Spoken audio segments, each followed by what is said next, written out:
Hello students, welcome to my class. আৰু আজি মই লৈ আহিছো তোমালোকৰ HSLC ৰ বাবে কিছুমান ইম্পৰ্টেন্ট প্ৰশ্ন যিখিনি অহাৰ সম্ভাৱনা প্ৰায়ে আছে। তোমালোকে এইখিনি চালে হয়তো তোমালোকৰ কিছু হলেও সহায় কৰিব পাৰিম।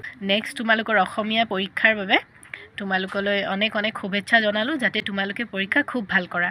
আমি পলম নকৰি আজিৰ ভিডিওটো ষ্টাৰ্ট কৰো। এইখন অসমীয়াৰ মডেল কোৱেশ্চন পেপাৰ হয়। কিন্তু তোমালোকৰ বাবে খুবেই লাগতিয়াল হেকাৰণেহে মই ভিডিওটো লৈ আহিছো। প্ৰথম প্ৰশ্ন আছে নম্বৰীয়া প্ৰশ্ন অতি চমু উত্তৰ লিখা the red river and the blue hills গ্ৰন্থখনৰ ৰচক কোন? উত্তৰ হ'ব the red river and the blue hills গ্ৰন্থখনৰ ৰচক হেম বৰুৱা। দ্বিতীয় প্ৰশ্নত কৈছে সংমিশ্ৰিত অসমীয়া জাতিক বান্ধি ৰখা এনাজৰীডাল কি? এনসাৰ হ'ব সংমিশ্ৰিত অসমীয়া জাতিক বান্ধি ৰখা এনাজৰীডাল হ'ল অসমীয়া ভাষা। পিছত 2 নম্বৰত আছে অতি চমু উত্তৰ লিখা যিকোনো দুটা। মই যিকোনো দুটা যেহেতু ইয়াত আছে উল্লেখ মই দুটাই দেখাই দিম। সফল উদ্যোগী হ'বলৈ কিয় কঠিন? তাৰ এজন সফল উদ্যোগী হ'বলৈ হ'লে ব্যক্তি এজন ভালেমান গুণৰ অধিকাৰী হ'ব লাগে। ধৈৰ্য, একাগ্ৰতা, নিয়মানুৱৰ্তিতা, সময়ানুৱৰ্তিতা, আত্মবিশ্বাস, হাৰ নমনা মনোবৃত্তি আদি সফল উদ্যোগী হোৱাৰ পূৰ্ব চৰ্ত। সকলোৰে এই গুণবোৰ নাথাকে। সেইবাবে সফল উদ্যোগী হোৱাটো অতি টান কাম। কম আছে কাম হ'ব।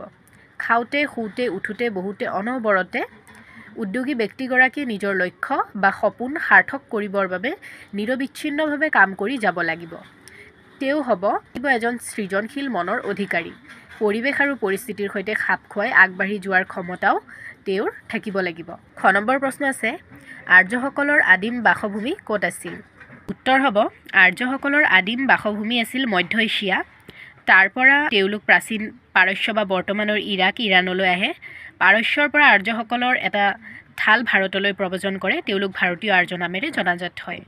3 নম্বৰত কৈছে তলৰ যিকোনো এটা প্ৰশ্নৰ উত্তৰ লিখা। ক উদ্যোগী হ'বলৈ যোৱাটো চাইকেল চলাবলৈ শিকাৰ দৰে একক প্ৰচেষ্টা বুলি শিক্ষকগৰাকীয়ে কিয় কৈছে বুজাই লিখা। উত্তৰটো হ'ব প্ৰবন্ধকাৰে সফল উদ্যোগী হোৱাৰ প্ৰক্ৰিয়াটোক চাইকেল চলাবলৈ শিকা কামটোৰ সৈতে তুলনা কৰিছে।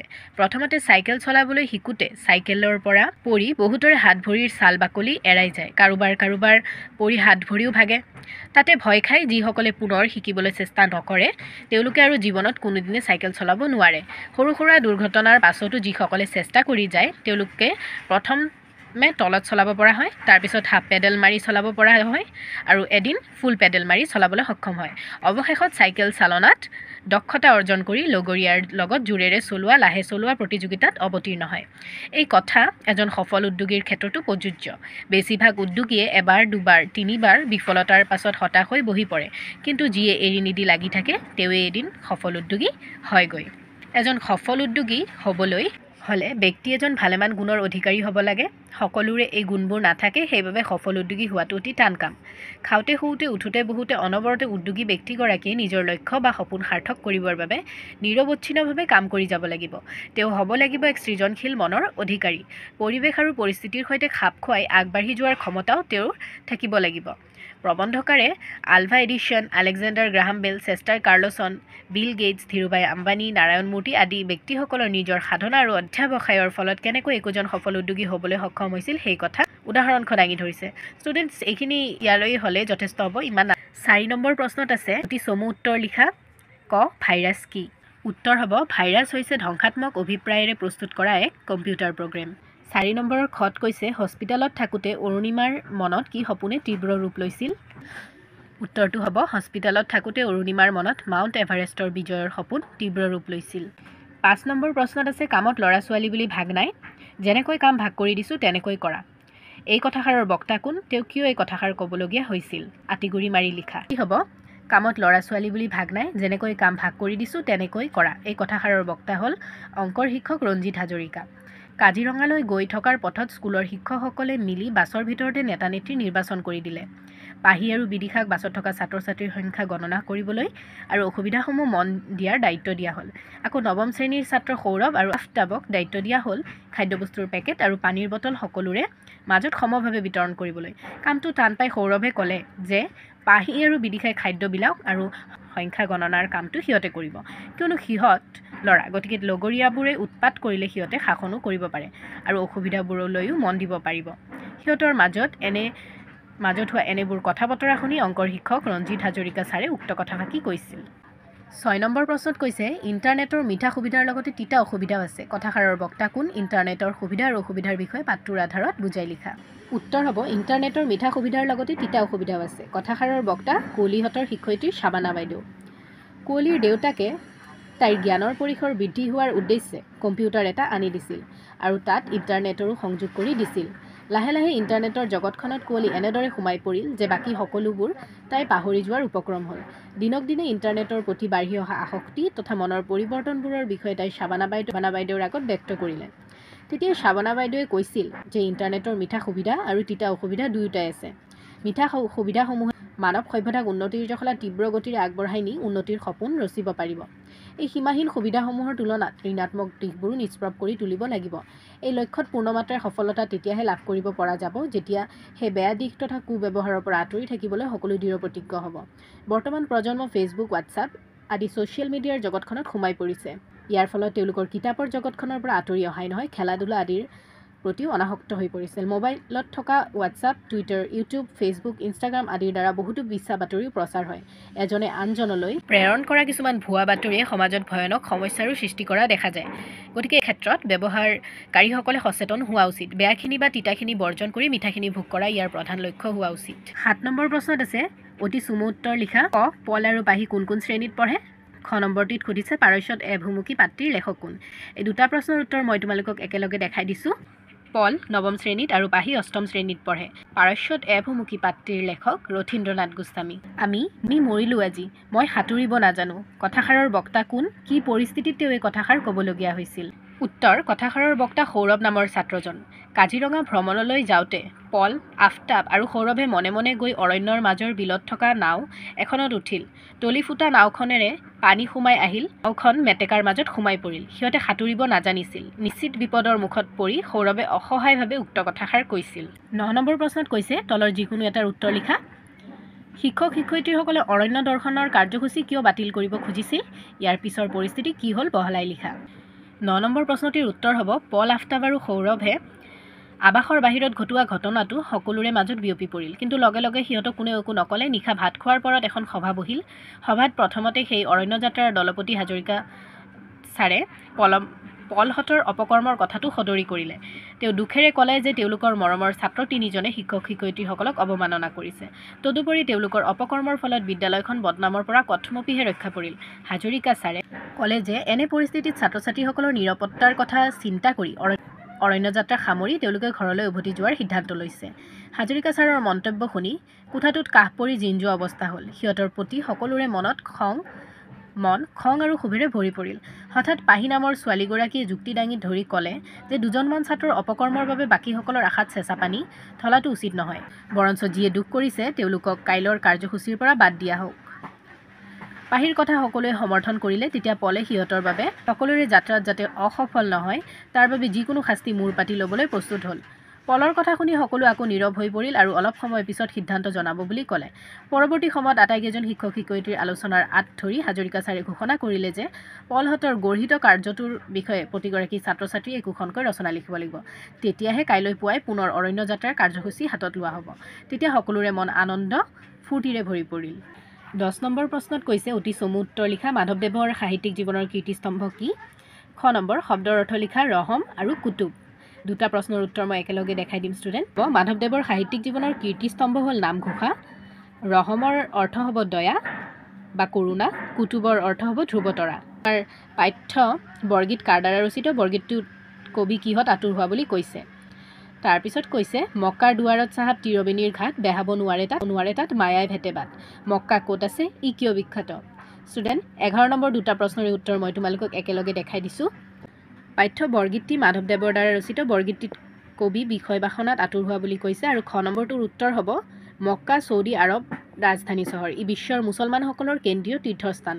জীৱনত অন্ততঃ এবাৰ মক্কালৈ হজ কৰিবলৈ যোৱাটো মুছলমানসকলৰ অৱশ্য কৰ্তব্য বুলি ধৰা হয়। 12 নম্বৰ প্ৰশ্নত কৈছে পানী মৰে পিয়াহত অগ্নি মৰে জাৰত ক্ষুধা ৰচুল লুকাই আছে মুমিনৰ আঁৰত কবিতা ফাঁকিৰ অন্তৰ্নিহিত ভাৱটি বিশ্লেষণ কৰা। উত্তৰ হ'ব উদ্ধৃত কথাফাঁকি আমাৰ পাঠ্যপুথিৰ অন্তৰ্গত জিকিৰ শীৰ্ষক পাঠটিৰ পৰা লোৱা হৈছে। ইয়াৰ মাজেৰে আল্লাহৰ মাহাত্ম্য আৰু তপ্ত কথা প্ৰকাশ কৰা হৈছে।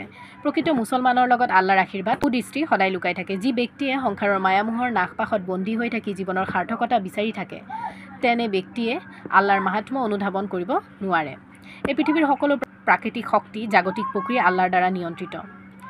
সেই মানুহৰ জগতৰ প্ৰকৃত ৰহস্য উপলব্ধি কৰাৰ বাবে আল্লাহৰ ওচৰত একান্তভাৱে নিজকে সমৰ্পণ কৰিব লাগে। যি মুছলমানে নীতি নিয়মৰ মাজেৰে আল্লাহৰ সাধনা কৰে তেনে মুছলমানৰ হৃদয়ত আল্লাহ সদায় থাকে বুলি উল্লেখ কৰা হৈছে। 13 নম্বৰত কৈছে তলৰ যিকোনো এটাৰ অতি চমু উত্তৰ লিখা। বিহগী কবি বুলি কাক জনা যায়? অঘৰী আত্মাৰ কাহিনী উপন্যাসখনৰ ৰচক কোন? মানুহজনে নিজৰ ঘৰৰ পদূলি ক'ত বিচাৰিছিল? এই তিনিটাই মই তোমালোকক এটা দিছে যদিও তিনিটাই দেখাই দিছোঁ। কটো উত্তৰ হ'ব ৰঘুনাথ চৌধুৰীক বিহগী কবি বুলি জনা যায়। খ অঘৰী আত্মাৰ কাহিনী উপন্যাসখনৰ ৰচক ছৈয়দ আব্দুল মালিক আৰু গ মানুহজনে নিজৰ ঘৰৰ পদূলি নিজৰে ঘৰৰ নঙলামুখত বিচাৰিছিল। 14 তলৰ যিকোনো দুটাৰ উত্তৰ লিখা। সুন্দৰৰ ৰূপ ধ্যান কৰিবলৈ কবিয়ে ভক্তবৃন্দক কিয় আহ্বান জনাইছে বুজাই লিখা। আৰু দ্বিতীয় প্ৰশ্নত সুধিছে অসমৰ পুৰুষ নাৰীয়ে কেনেদৰে ৰণলৈ ওলাই আহিছিল আৰু নিজৰ ভাষাৰে লিখা। মই দুটা প্ৰশ্নৰ উত্তৰ একেহতে দেখাই দিছোঁ, নহ'লে ভিডিঅ'টো অতিৰিক্ত লং হৈ যাব আৰু তোমালোকে চাই আমনিও পাবা। আমাৰ প্ৰথম প্ৰশ্নটোৰ উত্তৰ আছিল সুন্দৰে ভগৱান। সুন্দৰতা লুকাই আছে প্ৰকৃতিৰ মাজত। প্ৰকৃতিৰ যি মহাশক্তি তাৰ মাজতে লুকাই আছে বিশ্বব্ৰহ্মাণ্ডৰ অসীম ৰহস্য।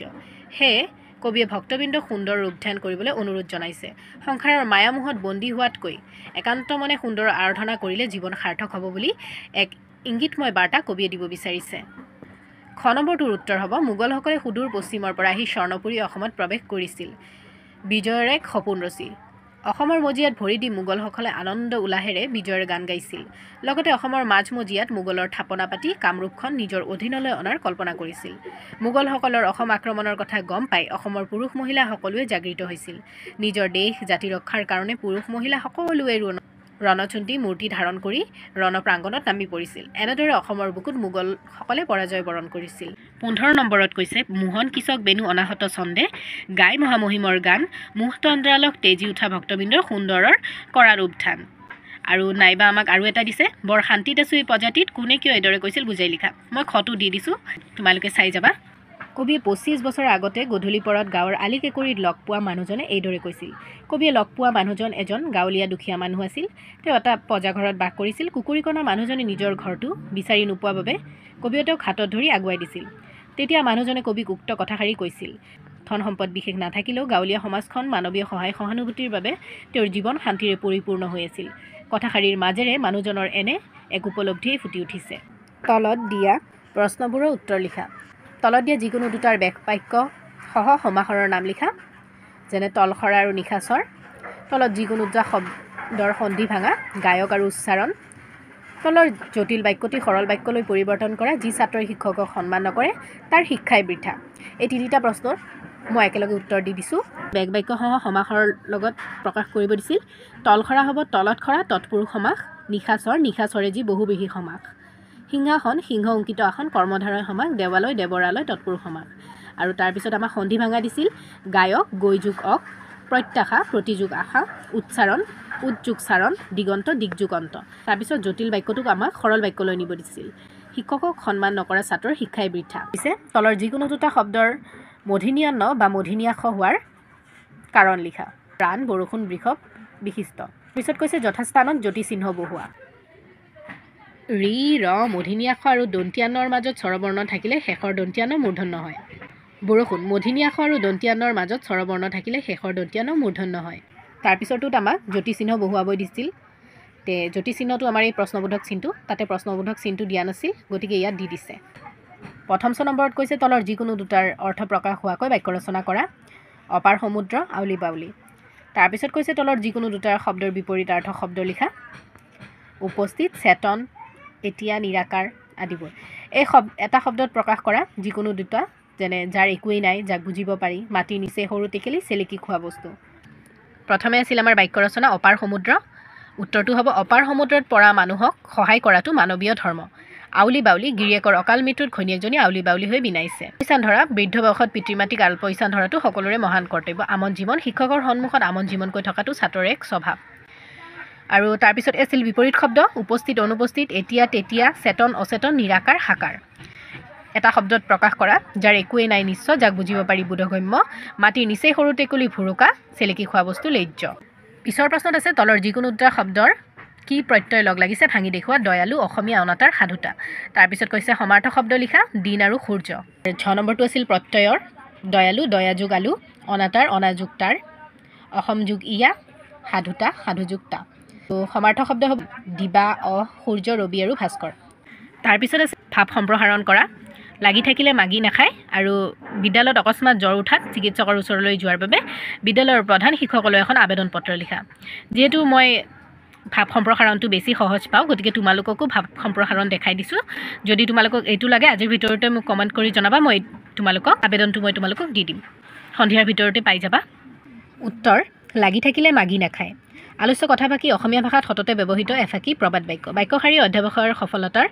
কথা প্ৰকাশ কৰিছে কোনো কামত সফলতা লাভ কৰিবলৈ হ'লে কামটো কাণপতীয়াভাৱে লাগিব লাগে সফলতা লাভৰ বাবে বাৰে বাৰে চেষ্টা কৰিব লাগে এনেদৰে একেৰাহে কামটো লাগি থাকিলে কামটো কৰোঁতে হোৱা বিভিন্ন অভিজ্ঞতা আমাৰ মনত ৰৈ যায় অভিজ্ঞতা লাভেই কৰ্মসাধনৰ অমূল্য শিক্ষা এবাৰ সফল নহ'লেও পুনৰ একে লক্ষ্যৰে কাম কৰি যোৱাকে অধ্যাৱসায় বোলে অধ্যাৱসায়ৰ ফলত মানুহ সকলো ক্ষেত্ৰতে পাৰ্গত হৈ উঠে নিৰ্দিষ্ট এটা কামত সফল নহ'লেও তেওঁ কৰ্মসাধনত পটু হৈ পৰে সেয়ে অধ্যাৱসায়ীজনী কেতিয়াও নিষ্কৰ্মা হৈ থকা পইচাৰ অভাৱ ভুগিবলগীয়া নহয় জীৱন ধাৰণৰ বাবে প্ৰয়োজন সমলখিনি তেওঁ অনায়াসে অৰ্জন কৰি সুখৰ জীৱন যাপন কৰিবলৈ সক্ষম হয় দ্বিতীয়তে আছে আমাৰ ৰচনা মই নিদিওঁ ৰচনা তোমালোকে পৰীক্ষা আহিছে যিহেতু তোমালোকে যোগাৰ কৰিছাই মাত্ৰ কি কি ৰচনা দি দিছে মডেল কুৱেশ্যন পেপাৰখনত সেইখিনি কৈ দিছোঁ তোমাৰ জীৱনৰ লক্ষ্য অসমৰ বনজ এই দুটাই দিছে বাৰে বাৰে আহে আগৰবাৰো 2024 বৰ্ষটো আগৰবাৰো 3খন ৰচনা আহিছিল আৰু প্ৰতি বছৰে যিদৰে ৰচনা আহে সেই একেটাই আহিছিল তোমালোকে ৰচনাৰ কাৰণে চিন্তা কৰিব নালাগে